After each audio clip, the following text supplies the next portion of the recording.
Hello everyone, welcome back again to Liverpool Report today.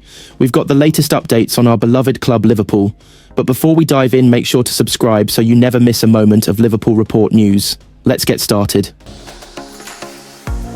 Alexander Isak has confidently declared that he can achieve all his football dreams at Newcastle United. Amidst heavy speculation linking him with Arsenal and Liverpool, the Sweden international was quizzed on whether he could fulfill his career ambitions at St James's Park, and his response was emphatic. "That's why I came here," he said. Isak, who has 3 years left on his Newcastle contract, confirmed that talks about his future will take place at the end of the season, with the Magpies eager to tie him down as some of Europe's biggest clubs circle. The 25-year-old has been on fire this season, scoring 22 goals in 32 games in all competitions. Speaking candidly ahead of Sunday's Carabao Cup final clash with Liverpool, Isak expressed his openness to future contract negotiations, telling reporters, "Yeah, as I have said, I am not really thinking about the summer yet. That will be a talking point when the season is finished. No talks have been held yet." When asked about his ambitions and whether he'd be able to achieve them at Newcastle, he said, that is why I came here. I have said many times that I don't really think too much about my future.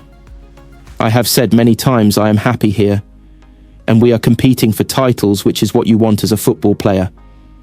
We have been to one final, and now we are in another one. The chances are there. We should look at it one season at a time, and this season we can win a trophy.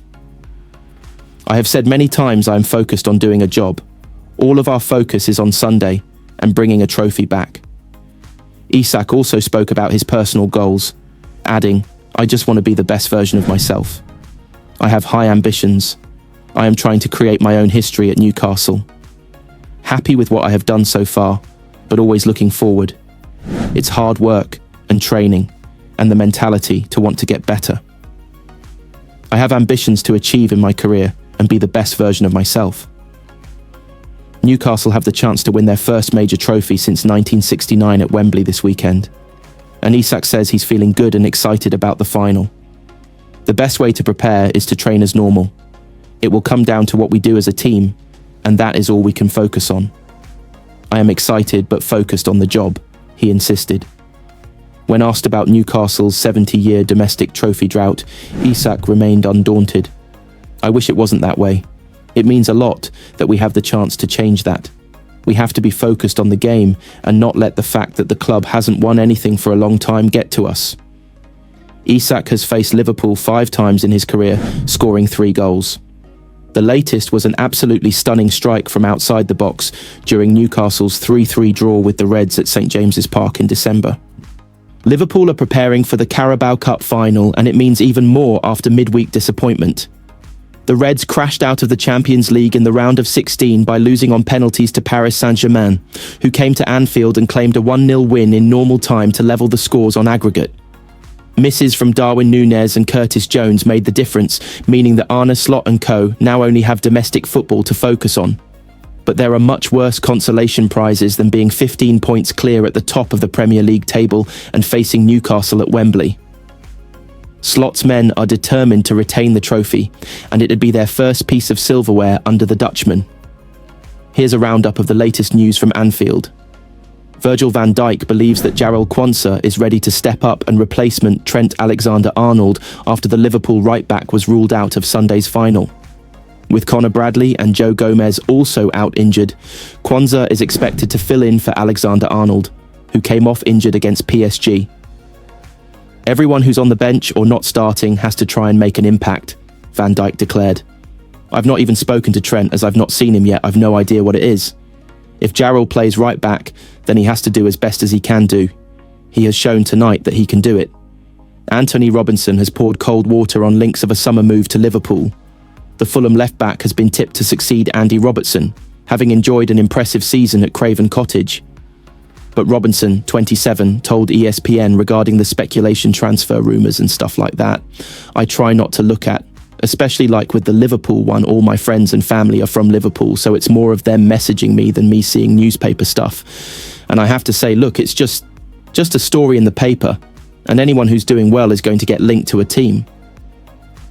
Dominik Szoboszlai has vowed to give everything to beat Newcastle 12 months after he was ruled out of the last Carabao Cup final through injury.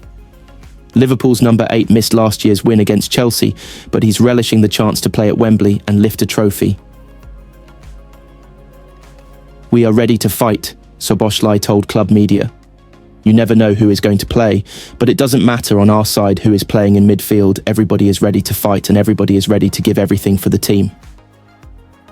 With each milestone in Liverpool's season seems to come a new headline about the nagging issue which has hovered over it. After the Champions League exit to Paris Saint-Germain prompted a new round of contract questions, Virgil van Dijk's response that he had no idea if he'd still be at the club next season was the latest answer that caught the eye. The likelihood remains that he is, of course, but until any deal remains signed and sealed, there is a sense of uncertainty about how the extremely likely champions will look next season. It really is an odd situation that continues to play out. The smart money is still on Van Dijk and Mohamed Salah coming to an agreement and staying at Liverpool, with Trent Alexander-Arnold's future less certain as Real Madrid continue to hover. But as the clock and those contracts tick down, the possibility that all three players depart has to be considered. Perhaps they are simply asking for too much money or too many years on their deal for Liverpool's liking. Or maybe the Reds' hierarchy just want a clean slate for Arneslot to continue the fine work he's done so far. It's a fascinating situation, and one that will all unfold in the coming weeks. But what would the post-Van Dijk, Salah and Alexander-Arnold world look like? And how could Slot line up his team with some clever new additions? We've taken a look at the possibilities. Should the trio depart, then this is the area where there would be the biggest upheaval. And so that shouldn't be added to by shipping out Alisson and immediately installing Georgi Mamardashvili as the new number 1. At right back, Connor Bradley can step forward and make starting spot his own, even if the Reds could do with signing some backup for him. While Ibrahima Konate will have to take on the mantle of the senior centre-back in any absence of Van Dijk. The rest of the defence could then be made up of some new additions, and specifically a double deal from sporting director Richard Hughes' former club Bournemouth, with centre-back Dean Huijsen and left-back Milos Kerkez both on the Reds' radar, Jarell Quansah, Andy Robertson, and potentially Joe Gomez, if he doesn't want to leave, will all get their fair share of games too. The 2023 summer transfer window has to go down as one of Liverpool's best ever, with the complete midfield revamp they achieved now bearing fruit in terms of a likely Premier League title. Ryan Gravenberch, Alexis McAllister and Dominik Szoboszlai have all been vital to the Reds' efforts this season, and all of them deserve to keep their starting spots in the team for the next campaign.